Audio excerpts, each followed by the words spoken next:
Welcome to Window on Planet Earth. My name is Dick Sumter, and I'll be your facilitator for the next 7 weeks. So I think I need to introduce myself since we're going to be together for a while. Since 1990, I have worked for the United States Environmental Protection Agency, and it's been in the Kansas City Regional Office where we serve Iowa, Kansas, Nebraska, and Missouri. I do strategic planning and policy analysis. And while I'm not a trained environmental scientist or an ecologist, in fact I'm not a scientist at all, I am an environmentalist.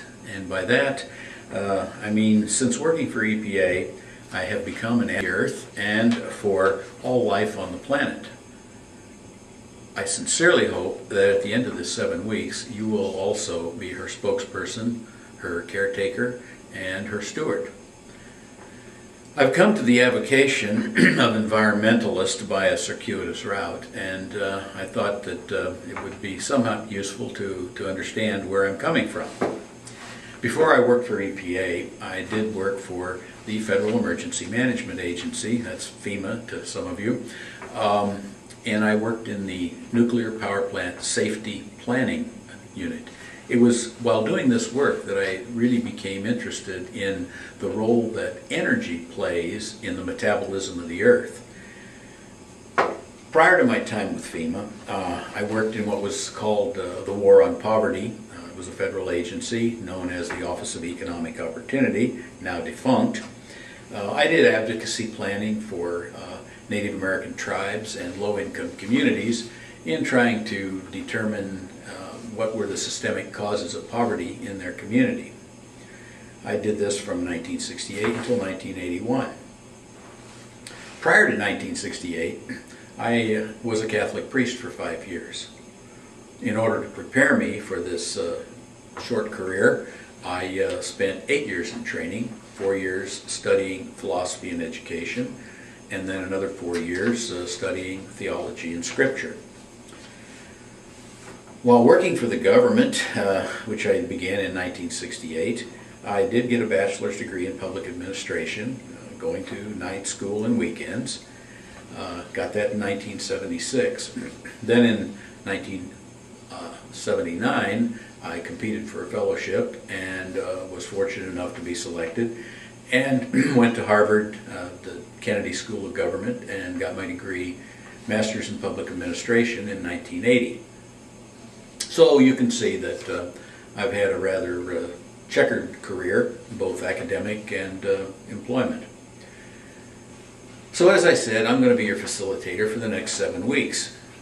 And some of the objectives that we're going to try to achieve in this 7 weeks are to understand the Earth as an organic whole, as an evolving organism. Not as simply a bunch of rocks and minerals and animals and plants, but rather it's a holistic kind of thing. Hope you get that idea clearly through this course. Something else we want to come to understand is the concept of carrying capacity and the stresses that the human species places on the Earth in trying to carry the load of 6.5 billion people. Another factor that we'd like to explore will be the phenomenon of climate change. Very frequently today it's known as global warming, probably a bit of a misnomer. It's more accurate to speak of climate change. And then I guess finally, as a wrap-up, we want to try to understand how economy and ecology can work together. Not that they do, but how they can and might.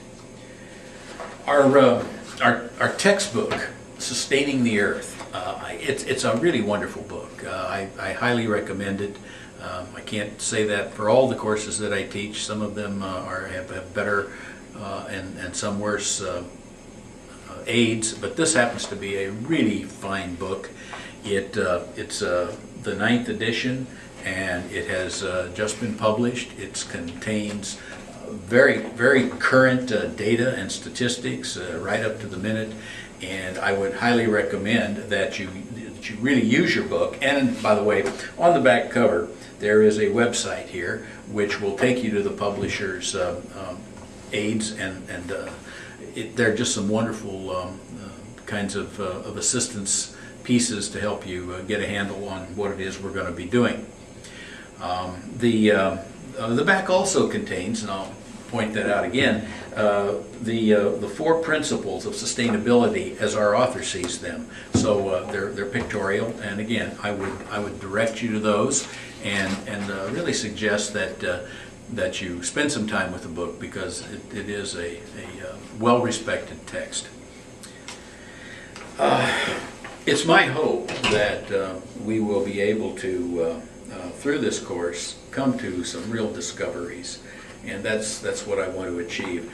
It's not just a matter of communicating data. It's not just a matter of trying to get across factoids about the environment, about the earth, but it really is trying to discover things, and I think be surprised, sometimes horrified maybe, but nevertheless gain some insights into areas that you may not have thought about before. One of the assignments that you'll find when you explore the course a little more on Blackboard is that each week I'm asking you to write down a behavior that you could either adopt or cease that would be beneficial to the environment, to the earth. You don't have to do it. It's simply an observation that if you did stop doing this or begin doing that, you could contribute to the betterment of the environmental condition of the earth. So each week, as we finish a segment, a module, you're going to be asked to do that. One of the concepts that this whole course is built on is that of sustainability, and it's an idea that may or may not be familiar to many of you. When we start looking at what is a sustainable world, what is a sustainable company maybe, what is a sustainable product, what's a sustainable community, we don't really know what these things look like. However, I do think that we can be fairly certain about which kinds of behaviors, choices, policies are not sustainable over the long term. So we might come to backing into, as it were, a definition of what is sustainability by looking at the things that behaviors and policies and choices that we ought not to be making. I know that on one occasion I went to an environmental conference, and there was a Native American woman there. I believe she was Inuit, and she made an impassioned plea to save the earth. And I said to her, with all due respect, don't worry about the earth. It's been around for 4 billion years, and it will continue to be around until the sun burns out, which by all estimates is another 5 billion years. I said that the earth will survive. It may not look like the earth did a million years ago. It may not look like the earth did 500 years ago, but it will be here. The question is, will we as a species be here? And that's one of the questions that we're going to try to examine both philosophically and scientifically as we go through this course. So hopefully we'll enjoy this time together, and I certainly look forward to sharing some thoughts with you. Hopefully you can get into the course and enjoy taking it as much as I enjoy teaching it. So again, welcome, and good luck to all of you.